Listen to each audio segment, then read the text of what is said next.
Sebagian jin yang lain ada yang harus mati akibat hawa panas dari tumbal yang dipasang Syekh Subakir.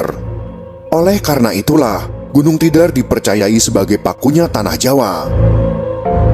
Melihat hal itu, Sabdo Palon yang telah 9.000 tahun bersemayam di puncak Tidar keluar dalam bentuk manusia, berdiri di hadapan Syekh Subakir. Setelah terjadi perdebatan, mereka pun segera adu kesaktian. Konon pertempuran antara keduanya selama 40 hari 40 malam. Hingga Sabdo Palon merasa kewalahan dan menawarkan gencatan senjata. Sabdo Palon mensyaratkan beberapa poin dalam upaya penyebaran Islam di tanah Jawa. Syarat-syarat itu pun disetujui oleh Syekh Subakir. Berikut ini adalah dialog antara Sabdo Palon dengan Syekh Subakir yang terjadi di atas Gunung Tidar, yang kami sajikan dalam bentuk imajiner. Seperti inilah dialognya.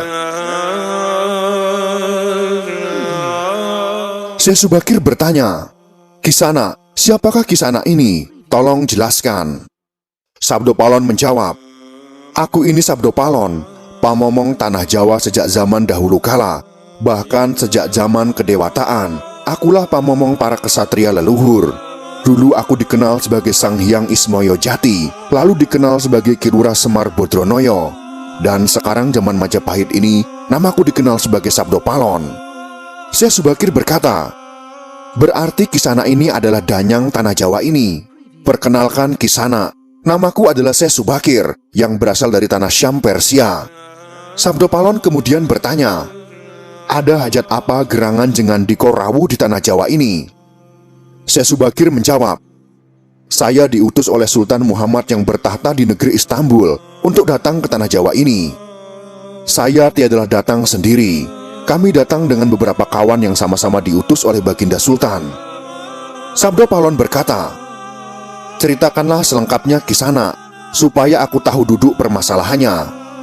Syekh Subakir kemudian menjelaskan, "Baiklah, pada suatu malam Baginda Sultan Muhammad bermimpi menerima wisi dari Hyang Akaryo Jagat, Gusti Allah Zat yang Maha Suci, lagi Maha Luhur. Diperintahkan untuk mengutus beberapa orang alim ke tanah Jawa ini. Yang dimaksud orang alim ini adalah sebangsa pendeta, brahmana, dan resi di tanah Hindu. Pada bahasa kami disebut dengan ulama." Sabdo Palon kembali bertanya, "Jadi Jengandiko ini termasuk ulama itu tadi?" Syekh Subakir kemudian menjelaskan, "Ya, saya salah satu dari ulama yang dikirim Baginda Sultan. Adapun tujuan kami dikirim kemari adalah untuk menyebarkan wawara suci, amedar agama suci, yaitu agama Islam." Sabdo Palon melanjutkan pertanyaannya, "Bukankah Kisana tahu bahwa di tanah Jawa ini sudah ada agama yang berkembang yaitu Hindu dan Buddha yang berasal dari tanah Hindu? Buat apa lagi Kisana menambah dengan agama yang baru lagi?" Syekh Subakir kemudian menjawab, "Biarkanlah Kabulodasi yang memilih keyakinannya sendiri. Bukankah Kisana sendiri sebagai danyangnya tanah Jawa lebih paham bahwa sebelum agama Hindu dan Buddha masuk ke tanah Jawa ini, di sini pun sudah ada Kapitayan. Kapitayan atau ajaran asli tanah Jawa yang berupa ajaran Budi." Sabdo Palon kemudian menjawab, "Ya, rupanya Kisana sudah menyelidiki Kawulo Jowo di sini. Memang di sini sejak zaman sebelum ada agama Hindu dan Buddha sudah ada Kapitayan asli. Kapitayan adalah kepercayaan yang hidup dan berkembang pada anak cucu di Nusantara ini." Syekh Subakir penasaran kemudian minta penjelasan.